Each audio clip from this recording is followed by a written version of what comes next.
Hi everyone. So today I want to talk about a topic that is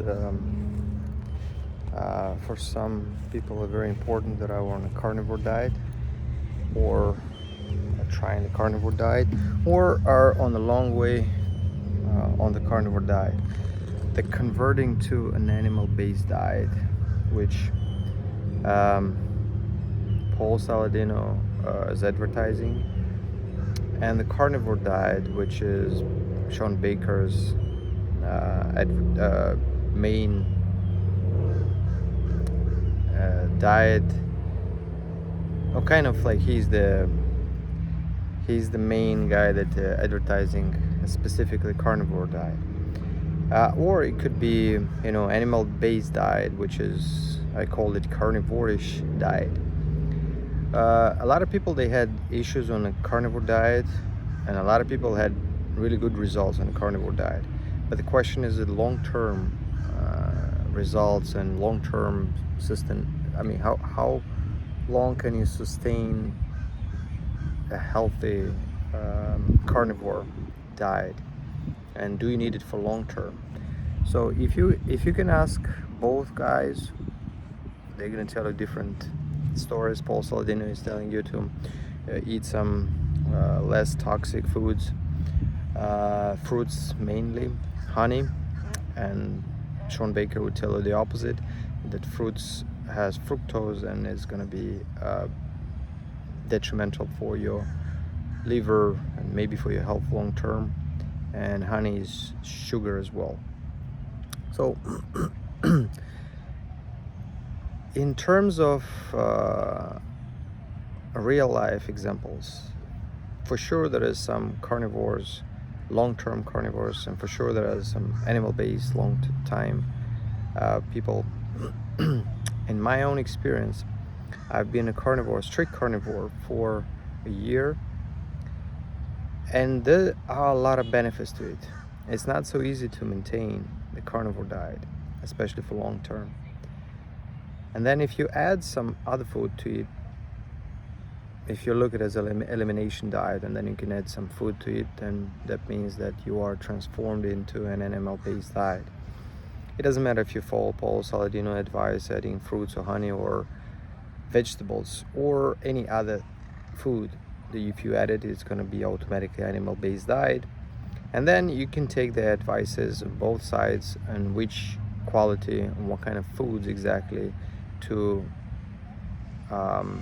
add to maintain your health. So if you're talking about meat, grass-fed, grass-finished, maybe organic, or maybe none. So you're gonna decide for yourself how much you want to spend on meat, and then the other foods, you're gonna understand for yourself which one is the which food you're gonna react to, and how you're gonna react to, and if you're gonna react to. And then it's complicated to listen to somebody that say the particular food is bad or good, because in general there's so many diets and there's so many people that will advertise, there's so many cultures, it's almost impossible to say 100% for you what is good and what is bad. If you are, for example, if you are part of a culture that don't eat meat, or eats meat, or eat a particular meat, or don't eat a particular meat, or eat some particular vegetables that grows over there, or you live in the United States and you can eat whatever you want because you have access to the whole world, vegetables and fruits in any kind of form. So it's complicated. So I ended up mixing carnivore and animal-based diet, and that's why I called it carnivore-ish diet. It's because I still eat meat, a lot of meat, and I eat sometimes some fermented vegetables like sauerkraut, pickles, olives, fruits. Olives are fruit technically. I tried the fruit, added to add fruit to my diet, and didn't work well for me.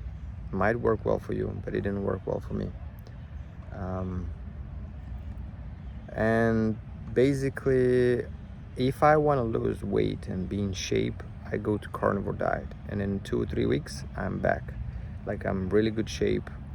The only downside is the energy level is not going to be the same when you add some carbs, so I cycle it. I do some carnivore when I needed to, and then when I needed to, I add some carbs. So for example, if I do some physical activity that require a lot of recovery and a lot of force, a lot of energy to be made at that time, for example, hill sprints, jiu-jitsu, weight training, weightlifting, then I would add some carbohydrates. And you gotta choose which carbohydrates works for you, because there's no particular advice which one you want to use, which one you have to use, and which one is better to use. I would just maybe say that it's better to get the best quality carbohydrates and meat that you can get, and of course use the common sense. Don't go for cookies and cakes, which carbohydrates, but not the I don't think anybody advocates them. So I usually go for whatever I have in my mind, and then I see how I react, and then I put that food on the shelf of carbs to use it for the future. Lately I was using plantains. I don't know if I'm gonna still use it, but I was using plantains as a carb, added to my diet, and I fry it in ghee. Some people add sweet potatoes. I don't know if they're good or not. You can listen to Paul Saladino, I guess, or other online doctors that they will tell you exactly why is it good and is it bad. It's up to you. But in general, I would call this diet a carnivorous diet or animal-based, because you barely see any people that sustain a pure, strict carnivore diet for a super long time. It is possible, but it's not really sustainable for a regular person, which has a regular life with a family and traveling and all this stuff. So it's just not going to be strict. You're still going to do some other food once in a while, or sometimes you're not going to have access to meat at all, or you're not going to have access to quality meat. So you're going to have to adjust to whatever you're going to be, what kind of environment you're going to be at, and what country you're going to be at, location, what they have, and so on and so forth. So that's my thoughts about the carnivore and animal-based diet, which I call the carnivorous diet. Thank you for watching. If you want to hear more about my experiences on the carnivore and animal-based diet and foods in general, you can subscribe to my channel.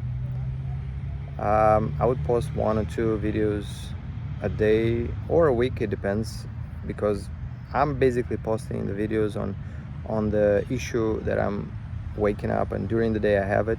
So instead of talking with people around me and then explaining them about what is the topic of the day, I just decided to upload videos on YouTube and just share it with you about all the questions that I have, and I'm trying to answer in a regular manner without any kind of doctor advice or any kind of terminology that you don't understand.